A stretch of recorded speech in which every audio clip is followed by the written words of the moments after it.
Hi everyone, Miss Bodo here. I've seen this idea kind of going around and I thought I'd try it where we were reading Charlotte's Web during snack time at school, but can't really do that right now. So I thought I would film me reading a chapter and you could read it or listen to it before you go to bed, or if you need a break and just want something different throughout the day. I'm gonna start where we left off, and I have Pooh here to help me out before bed.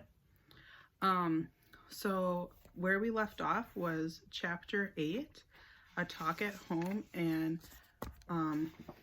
Wilbur had just been talking to the goose, I believe, or the goat, one of the sheep, and they were saying that Wilbur is going to die at Christmas time because that's always what happens at the Zuckerberg's home farm. And he still is friends with Charlotte, and he's trying to figure out his new life a little bit at the farm. So we're going to continue a talk at home.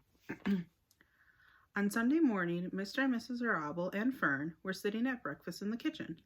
Avery, Fern's brother, had finished and was upstairs looking for his slingshot. "Did you know that Uncle Homer's goslings had hatched?" asked Fern. "How many?" asked Mr. Arable. "7," replied Fern.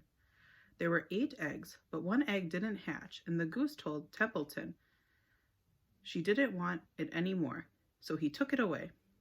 "The goose did what?" asked Mr.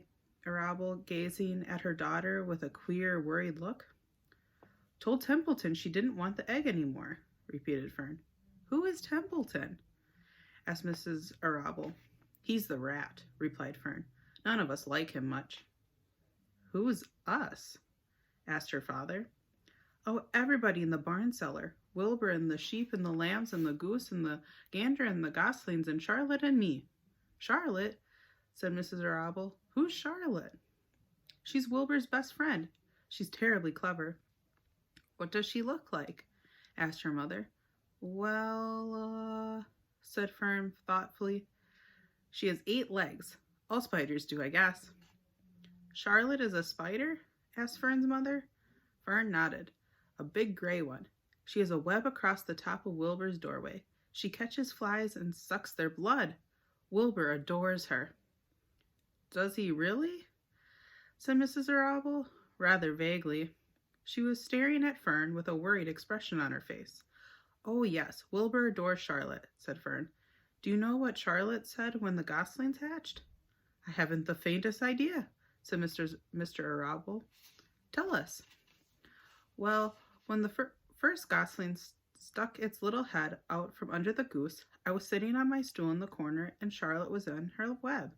She made a speech. She said, 'I am sure that every one of us here in the barn cellar will be gratified to learn that after 4 weeks of unremitting effort and patience on the part of the goose, she now has something to show for it.' Don't you think that was a pleasant thing for her to say?" "Yes, I do," said Mrs. Arable. "And now, Fern, it's time to get ready for Sunday school, and tell Avery to get ready, and this afternoon you can tell me more about what goes on in Uncle Homer's barn. Aren't you spending quite a lot of time there? You go there almost every afternoon, don't you?" "I like it there," repeated Fern. She wiped her mouth and ran upstairs. After she had left the room, Mrs. Arable spoke in a low voice to her husband. "I worry about Fern," she said. "Do you hear the way she rambled on about the animals, pretending that they talked?" Mr. Arable chuckled. "Maybe they do talk," he said. "I've sometimes wondered. At any rate, don't worry about Fern. She's just got a lively imagination. Kids think they hear all sorts of things."